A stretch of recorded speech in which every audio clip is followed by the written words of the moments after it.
During the peak of July, while the rest of Black Hollow Basin enjoyed an unusually warm spell, Ronan Pike was chopping firewood on the northern slope.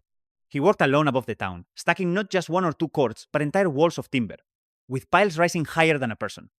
The rows were so perfectly aligned that they seemed drawn with a straight edge, and strips of venison hung across drying racks that covered half his property. He filled every gap in his log cabin with a blend of clay and moss, until it resembled a fortress more than a home, visible from the valley below. People stopped to watch, laughter drifted from Mercer's supply porch, and at the forge, jeers mixed with the sound of hammers. They couldn't understand a man acting in July as if January were already at the doorstep. They called it obsession, even madness. The mockery spread as it typically does in a small town, but Ronan never replied. He simply swung the axe again, for he wasn't preparing for winter, he was preparing for a reckoning. If you come here for tales of frontier, grit, rugged survival, and forgotten wisdom, you've found the right place. A simple like on this video helps us greatly.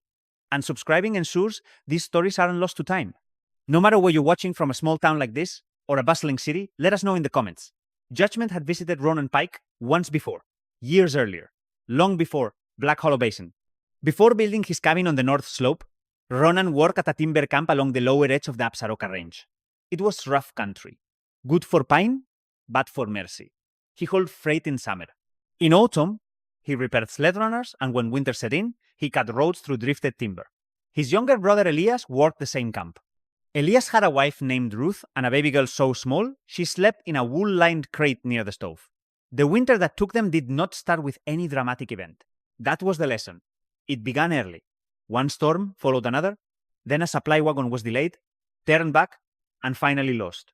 People said the road would open in a week, then 10 days, then soon, that word used when facts run out and comfort is still needed.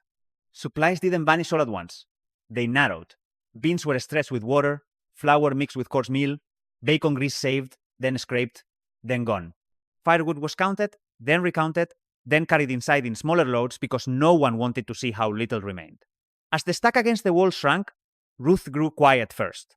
Then the child's cries became weaker, and Elias began lying in the dark, saying he was just tired, though Ronan could hear the frailty in his breathing and see the color fading from his hands. That was how winter killed, when it meant to stay. Not with thunder, not with spectacle. It killed through subtraction, a little less heat, a little less food, a little more, waiting until the road was truly gone. The arithmetic was already done, so Ronan buried all three when the thaw softened the ground enough for a shovel. He rarely spoke about that camp afterward. Men in frontier country learned to keep certain griefs folded inward. But from that year on, he never saw summer the way others did. He saw it as borrowed time, because winter had once cheated him. It didn't forgive, and it returned for the balance. That was why Ronan Pike worked as he did on the north slope above Black Hollow Basin. What seemed like hoarding to those down below was actually a carefully devised method for Ronan. By the end of July, the area surrounding his cabin had transformed into something akin to a frontier engine. Instead of being a mere homestead, each item played a role. Every piece contributed to the following one. He started with constructing the drying frames. 3 levels tall, made of slender pine strips with wire mesh pulled taut to allow airflow from both directions. Wild pears were cut into uniform slices and arranged in neat rows. Next came pumpkin slices and onion greens, suspended in clusters that rustled gently in the afternoon wind. He understood that food dries more quickly when air contacts both sides, knowledge gained from years of transporting cargo, where spoiled goods meant wasted kilometers. Close by, venison strips were suspended under a compact smoking shelter. Its height was sufficient to deter wolves while remaining low enough to remain within the moving smoke cloud. The smoke came from a slow-burning fire under the greenwood tree. Every aspect behind the cabin was intentional. He excavated a coal pit lined with stones into the hillside flat rock at its foundation and compacted soil around the edges. A layer of dry ash was placed between crates to prevent moisture from rising. The depth wasn't estimated. It was determined by feeling the ground temperature.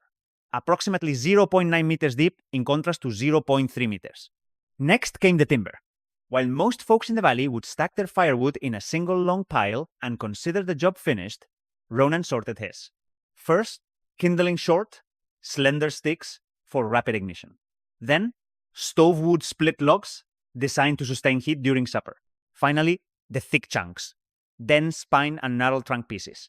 These were reserved for nights when the wind howled and no one wanted to leave the warmth of bed to stoke the fire. Once more, every stack had a designated spot, and every spot served a function. He wasn't merely stocking food and fuel, he was orchestrating the pace at which existence could be consumed. Items that dried soonest were to be consumed first, while the longest-lasting provisions would stay untouched until the harshest months. Wood that ignited quickly would heat the mornings. Wood that burned slowly would sustain the cabin through the darkest winter nights. On the ridge, each drying rack, each pile, each sealed crevice in the cabin walls conveyed the same message. Survival wasn't about bravery. By mid-August, it was all about logistics. The majority of Black Hollow Basin had developed a viewpoint regarding the man on the North Ridge. In a frontier settlement, opinions seldom originate in solitude. They emerge from the same three locations every season. Beside the scales outside Martha Vale's shop, at the blacksmith's forge where metal struck metal, and in front of the small wooden church after Sunday service, places where men talked more quietly but not always more wisely that summer. The discussion kept revolving around the same names: Ronan Pike and Martha Vale. The practical widow who kept Mercer's supply running with a sharp pencil and even sharper memory had watched him hauling sacks of dried pears and bundles of onion greens up the hillside for weeks. One afternoon, while weighing flour for a ranch hand, she shook her head. "That man is working as if he thinks winter will arrive twice," she remarked, and several men chuckled. On the other side of the street, sparks flew from the blacksmith's hammer. Someone commented that Ronan had amassed sufficient firewood to warm 3 cabins. Another person mentioned seeing the drying racks completely loaded again only a few days after the previous batch was taken down. Then Gideon Thorne spoke up. Gideon was the proprietor of the valley's primary warehouse and oversaw the majority of the freight agreements that sustained Black Hollow's supplies. Throughout the year, he was not someone who used unnecessary words. "He's leading his life as though anticipating the apocalypse," Gideon remarked calmly. The surrounding men nodded, motivated not by cruelty but by shared understanding, since the valley followed its own patterns and the autumn supply wagons regularly arrived. The barrels that had once contained Raven-cut flowers were swapped out, and salt was delivered. Tools arrived in wooden crates transported from the railway settlements eastward. For many years, this method had proven effective. What reason was there to believe this year would deviate? Perched on the ridge, Ronan Pike caught fragments of those discussions. Occasionally, transported by the breeze, he never descended to respond. Instead, the rhythmic thud of an axe traveled down the hillside, having wood. Yet another log was added to the growing stack of firewood. He worked fresh clay into a crevice next to the cabin entrance. After splitting wood, he positioned himself by the coal pit and measured its depth once more, scrutinizing carefully. He resembled someone who had previously witnessed 3 individuals perish because another had miscalculated winter by merely a couple of weeks. Several days after the discussion in the settlement, a person finally ascended the north slope without any amusement in their step. In the late afternoon, Dr. Elias Reed undertook the ascent.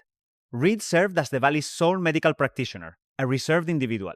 His professional duties typically comprised repairing fractures, reducing fevers, and observing lung deterioration throughout the extended winters, as smoke and chill infiltrated every dwelling. He bore a compact leather bag and a staff that had been buffed to a sheen by decades of traversing mountain trails. Initially, the errand appeared straightforward. Reed had been informed that Ronan Pike occasionally bartered smoked deer meat for commodities scarce on the ridge. Such items comprised pine ball, liniment, and modest amounts of alcohol for sterilizing implements, the sort of transaction that Frontierville residents conducted without formality. Yet upon arriving at the cabin clearing, Reed momentarily fell silent, not due to the venison, but because of the organization he witnessed. The stacks of firewood were arranged differently from the typical method used by most men. They were sheltered under an angled roof that allowed air circulation while preventing snow from accumulating excessively within the pile. The racks for drying were oriented diagonally towards the dominant wind direction, rather than directly towards the sun. The cabin door likewise exhibited meticulous attention, with its lower joints sealed securely using clay and moss to prevent any drafts from seeping through the floorboards. Next, Reed examined the coal pit, squatting alongside it and sweeping a small amount of dirt off the stone edge. "You've set a lining in it," he murmured. Ronan gave a single nod. "That keeps the earth cooler," he answered. Reed rose once more and observed the drying racks swaying gently in the wind. "People usually suspend provisions wherever space allows," the physician commented. Ronan briefly shrugged. Moving air desiccates more quickly than routine. Reed did not chuckle. He had endured far too many winters to mock careful planning. He had witnessed men turning pallid due to starvation. He had overheard children coughing throughout evenings when the indoor air was chillier than anyone cared to acknowledge. Thus, rather than jesting, Reed merely scrutinized the ridge once again, the timber, the provisions, the weather-tight cabin, and then gave a single, slow nod. For the initial occasion, since Ronan Pike had started constructing his silent apparatus for survival, an individual in Black Hollow Basin truly observed his efforts. That person identified it correctly. It was not anxiety, but understanding. That evening, Dr. Elias Reed departed from the ridge without delivering any additional counsel. He neither cautioned Ronan Pike against hurrying, nor informed the settlement that the man was correct, yet he also refrained from laughing. And that silence mattered, because by the final week of August, the land itself had begun to communicate in quieter ways. The majority of people in Black Hollow Basin remained unaware of the changes. Town life followed its own rhythm, repairing wagons, delivering flowers, mending fences, and holding church suppers. Small mountain signals often went unnoticed by those occupied with ordinary days. Ronan Pike was not among those people. One morning he paused in the yard while carrying a crate of dried pumpkin and observed a flock of geese crossing the sky. Their line flew lower than normal, wings beating nearer to the ridges rather than the wide autumn paths they typically followed. That alone meant little. But 2 days later, he saw a pine marten slipping down toward the valley floor weeks earlier than expected. Then the wind shifted. Northern air sometimes came early, but this one carried a sharper edge. It wasn't yet colder, just thinner, as if the mountains were already draining warmth away. Down in the basin, the horses noticed before the men did. For 2 consecutive nights, they turned their bodies the same direction in the pasture. Their heads angled away from the same stretch of northern sky. Ronan watched these things the way a mechanic studies a machine beginning to vibrate out of alignment. None of the signs alone meant disaster. Together, they meant change. So work on the ridge quickened. More wood was added to the stacked walls beside the shed. More venison was smoked and sealed in cloth. More beans were dried and packed into crocks. The coal pit received a heavier lid and an extra layer of ash between the crates. From the town below, it looked like the same strange obsession it had always been. But Ronan Pike was not following instinct. He was reading signals. Nature never announced winter with speeches. It only left small corrections in the world. And when too many of those corrections appeared at once, a careful man knew something larger had already begun moving. The signals in the mountains were quiet, but the work on Ronan Pike's ridge was no longer quiet enough to ignore. By early September, even the busiest men in Black Hollow Basin had begun to notice how large the wood stacks had grown. That was when Gideon Thorne decided to climb the hill. He did not come with laughter, because Gideon was not the kind of man who wasted time mocking things he did not yet understand. He climbed with the steady pace of someone who had spent most of his life measuring risk in wagons, barrels, and freight contracts. When he reached the clearing, he stood for a moment without speaking. The wood stacks came first to his eye, then the drying racks, then the smoke shed. He saw the sealed cabin seams and the coal pit covered with its fitted lid. Gideon walked slowly through the yard, hands clasped behind his back. "You're laying in winter stores like a trading post," he said at last. Ronan Pike set another split log into the wall and wiped his hands on his trousers. "Winter comes every year," he said. "That it does," Gideon replied. "But not every year comes like this." He gestured toward the ridge and the distant cut in the mountains, where the freight road passed. Raven Cut stays open until midfall most seasons. Wagons come through, the basin gets its flour, its salt, its tools, and if something runs short, another shipment follows. Ronan did not argue. Gideon studied him more closely. And the older man said, "You're planning like the road's already gone." For a moment, Ronan gazed over the basin and then replied in a low voice, "The road doesn't have to be gone, just delayed." Gideon gave a small shake of his head and responded, "You're allowing last winter to dictate terms for this one." That was the core of their conflict. Gideon Thorne had faith in the system that had sustained Black Hollow Basin for years. Roads were cleared, goods were delivered, and seasons adhered to their usual rhythms. Ronan Pike, however, held a different conviction. He believed that winter paid no heed to promises. So the 2 men remained on the ridge, surveying the same valley and calculating the same future using completely different methods. Their argument was brief. Nature put an end to it. The initial snowfall occurred in early September, but not down in the basin. In Black Hollow, the earth merely grew colder and the mornings more biting, while above Raven Cut, the summits had turned white by morning. From afar, the snow seemed insignificant, merely a narrow pale stripe across the ridges. Yet mountain roads are unforgiving. By the next morning, a freight convoy was already traveling through the cut, its wagons laden with sacks of flour and crates of tools destined for the basin below. The track wound along a tight ledge and then passed over a small wooden bridge that crossed a deep stone gully. This was where the problem started. Runoff from the early snowfall flowed across the path and turned to ice before dawn. The front mule lost its footing, the wagon veered to the side, and snow dislodged from the hillside above. It came down as a dense slab, not a massive avalanche, nothing that would make headlines in the railway towns. The sliding mass hit the narrow bridge with a muffled crack that reverberated between the rocky cliffs. The first beam broke, followed by another. The wagon driver leaped to safety just as the structure crumbled into the dark chasm beneath. By noon, word had reached Black Hollow Basin. The bridge at Raven Cut had been destroyed. In the initial hour, the town regarded it as merely an annoyance. Men gathered outside Mercer's supply, asserting that the road crews could reconstruct it within a fortnight or so. One person proposed that another wagon could take the route around South Pass. Before winter set in, Gideon Thorne kept largely silent. He merely listened. Yet, up on the North Ridge, Ronan Pike had already ceased chopping firewood. He stood gazing across the basin towards the distant gap in the mountains. For the town, the collapsed bridge signified a setback. From the ridge, it signified something far different. If winter came early, sooner than the usual timetables predicted, those lost weeks would amount to more than an inconvenience. They would mark the boundary between order and starvation, and for the first time that season, the arrangements on Ronan Pike's Hill no longer seemed peculiar. They appeared essential. The destruction of the bridge at Raven Cut did not cause panic in Black Hollow Basin, at least not initially. Frontier communities were accustomed to disruptions. Roads were often washed away, carts were overturned, and supplies arrived behind schedule more frequently than people cared to recall. A delay was not equivalent to a catastrophe. 2 nights after the news arrived in town, Gideon Thorne assembled the families of the basin. Within the modest wooden chapel, oil lamps glowed dimly along the walls. The men and women listened to the basin's most reliable coordinator, who spoke in the tranquil tone that had steered them through numerous sparse seasons. "We can rebuild the bridge," Gideon stated. "Cargo routes do not disappear simply because a single section is damaged. It might require some time, but provisions will resume flowing." His words descended over the room like a quilt, and the people wished to believe them. Thus, the town behaved as settlements typically do when faced with hardship. Gradually, they lingered at Mercer's supply. Martha Vale started to extend her supplies. She measured flour with greater precision and secured salt bags more tightly. Instead of checking barrels weekly throughout the basin, they were now tallied every night. Dr. Elias Reed silently packed a wooden box with additional bandages, pine salve, cough remedies, and various minor medications. He understood that winter ailments required no speeches or warnings, only preparation. However, nothing compared to the events unfolding on the North Ridge where Ronan Pike lived. Without stopping to consider whether the town would be vindicated or mistaken inside his cabin, he constructed an extra storage shelf against the rear wall. Over a consistent flame, he rendered animal fat and stored it in sturdy crocks. He adjusted some drying racks downwards so they remained accessible to the wind, while early snowfall would drift above and around them. Alongside the already immense piles of split pine, Ronan raised his axe once more to chop additional wood. Another line of logs was added to the stack that stretched from the valley below. It now seemed nearly excessive. The ridge had enough fuel for what most would consider an ordinary winter. Yet Ronan Pike had moved beyond preparing for normalcy. He was getting ready for the aftermath once people recognized they had delayed too much.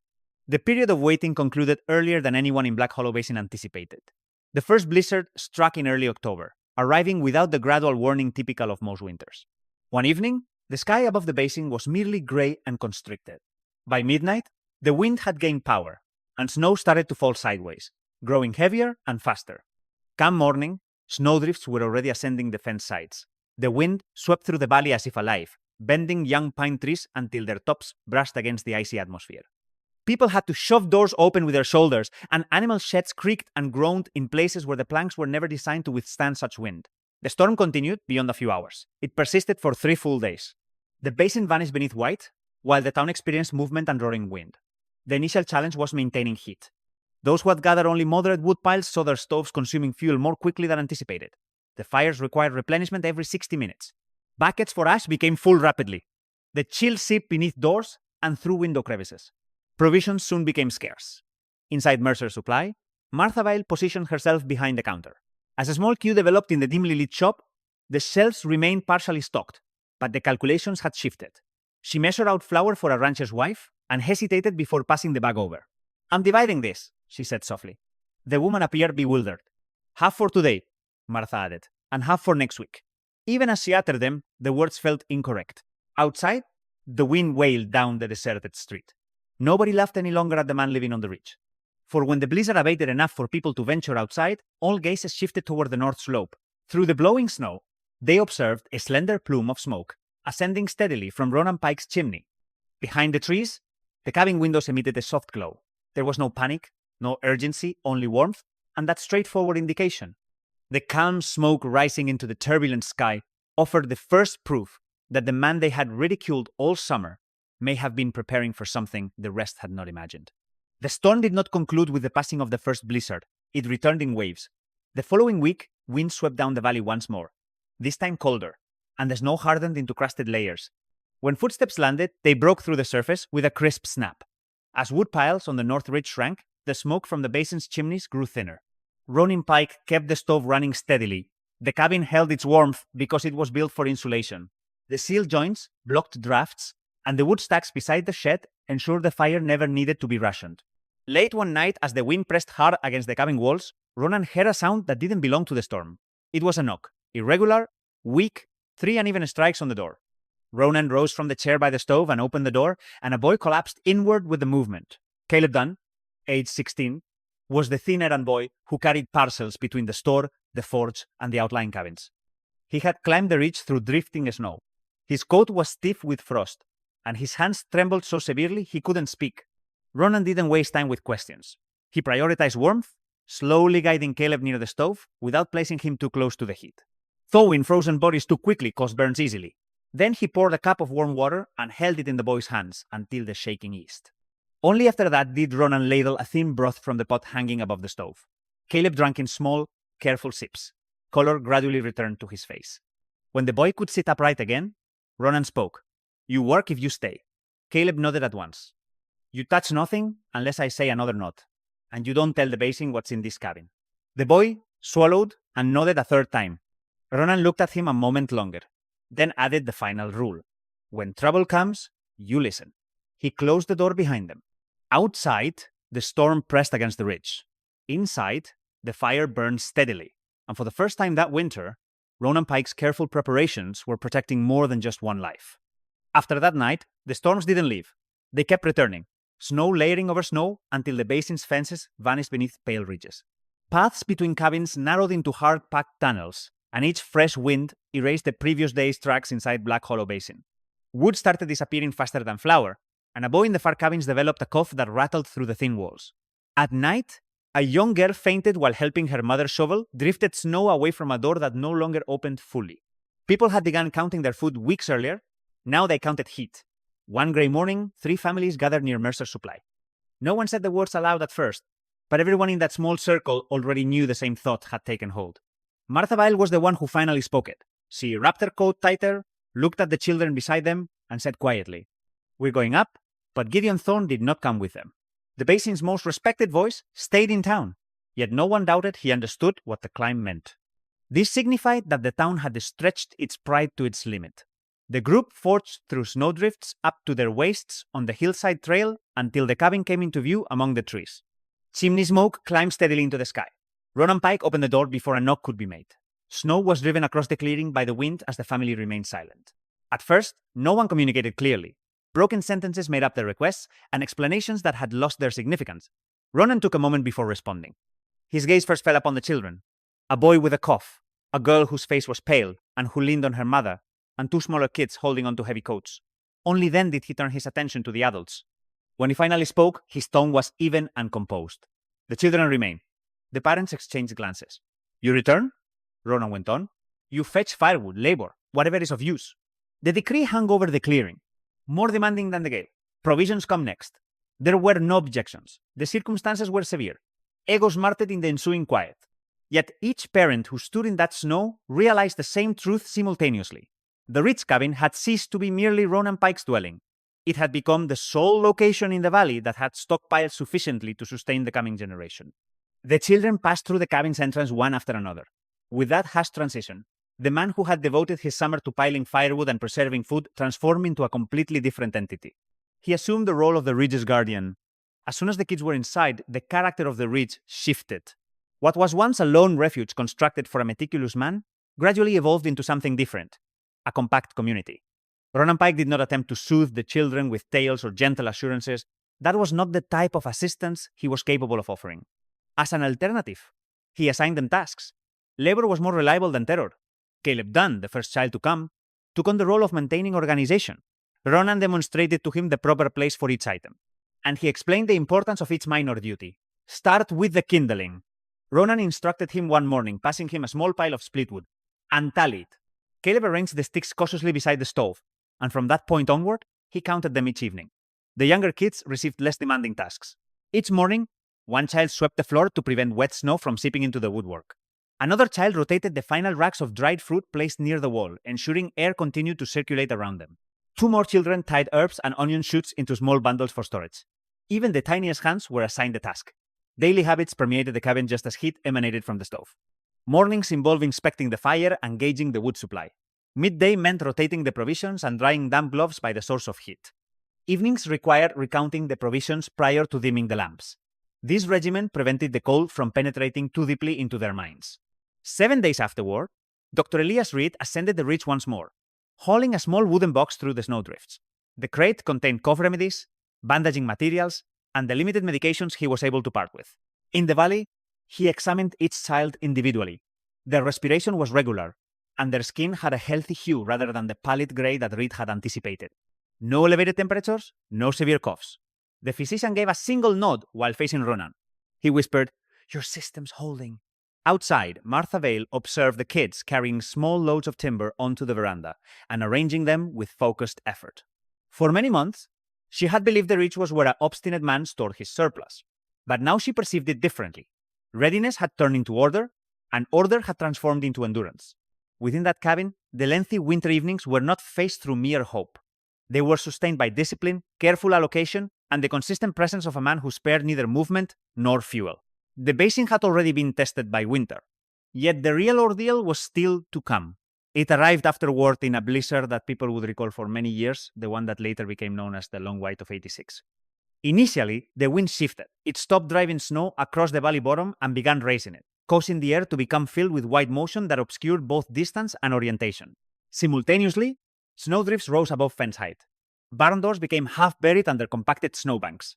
Down in the basin, animal shelters bent under the load, chimney stacks creaked where ice had accumulated on the brickwork. As the wind hit the valley directly, it produced a prolonged metallic noise.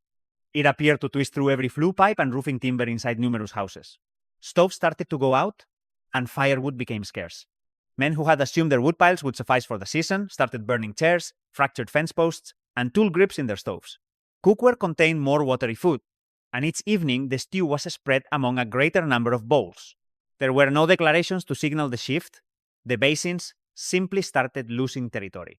On the ridge above, Ronan Pike converted the cabin into something resembling a blockade rather than a refuge, and the regulations became stricter. Food portions were cut a little but given out at consistent intervals, and the stoves were kept burning with the heavy overnight blocks he had cut months ago. The door stayed closed unless tasks demanded it open. Kids took turns sleeping next to the stove, so that nobody remained too long in the chilly corners of the room. Damp footwear was dried with caution, never placed too near the heat where the leather could split. Each action within the cabin served the purpose, and every piece of timber was designated for a specific future time. Outside, the blizzard erected its white barriers ever higher around the ridge. In Black Hollow Basin below, households that had relied on a typical winter were starting to fall short on the calculations. Nobody had to articulate what was occurring, since nature had already cast its ballot. It was determining those who had grasped the season soon enough to survive it. Many weeks went by beneath that white blockade. When the fiercest gusts eventually subsided, Black Hollow Basin had transformed in ways that could not be ignored. Many properties had their wood piles depleted, and smoke rose more weakly from chimneys that had formerly blazed. Both during the day and at night, doors remained shut for longer periods due to the need to conserve heat. Gradually, a single insight started to circulate throughout the basin. For a considerable period, the ridge had been correct. Gideon Thorne fought against that realization. He owned the basin's warehouse and had directed cargo routes and provisioning timetables for many years. He bore the burden of the community's trust. Those in charge did not discard their opinions easily. However, leading also meant acknowledging when endurance demanded a different solution. On a single overcast morning, Gideon departed the basin and started his ascent towards the north ridge. In some spots, the snow came up to above his knees. Sharp ridges had been carved into the drifts by the wind. No man would attempt such a climb out of pride. Upon arriving at Ronan Pike's clearing, he paused briefly, much like Dr. Elias Reed had done weeks before. Yet the scene had transformed. Small bundles of kindling were being carried by children as they moved between the cabin and the woodshed. Wood was stacked by Caleb Dunn along the porch rail. The chimney smoke rose steadily into the pale sky with quiet efficiency. Beside the shed, the massive wall of split pine remained standing. Gideon carefully examined the stacks. These were no longer haphazard stacks, but carefully calculated reserves timber intended to endure the rest of the cold season. At last, he turned to Ronan and remarked, "You anticipated this." Ronan Pike didn't respond right away. Rather, he went into the cabin and came back with a folded piece of paper. The names listed were families from the basin, households where the elderly resided, homes where children still required warmth, and dwellings where firewood was already depleted. Ronan passed the paper to Gideon and stated plainly, "Begin there." No apologies were exchanged, nor any discussion about who was correct. But Gideon Thorne grasped the significance of the occasion. The basin's survival through the remainder of that winter depended on adopting the same meticulous calculation. Months before others deemed it necessary, Ronan Pike had already put his trust in the plan. Gideon Thorne descended the ridge with Ronan Pike's list, and from then on, the basin operated based on a new set of figures. Firewood was relocated to where it was most needed, and the sturdiest men pulled sleds through the snowdrifts. Children and mothers were shifted nearer to warmth in cabins where elderly hands could no longer chop their own firewood. Provisions were rationed, inventoried, and rationed further. Winter did not release its hold swiftly, but it gradually eased, and the storms grew weaker. The wind's biting sharpness faded. Under pale sunlight, the extended white barriers of snow started to diminish. When the thaw eventually arrived at Black Hollow Basin, the valley appeared as if it had been stripped of its former beliefs. The Ravencut Bridge was to be reconstructed. Freight wagons would come back, and barrels of flour plus crates of tools would timely reappear from the distant rail towns beyond the mountains. The basin would once again resonate with its familiar sounds.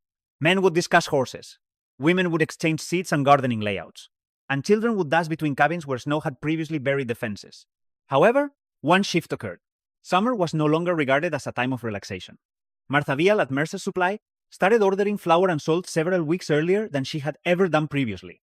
Gideon Thorne supervised the construction of a communal wood reserve on elevated terrain rather than beside the creek where flooding occasionally occurred.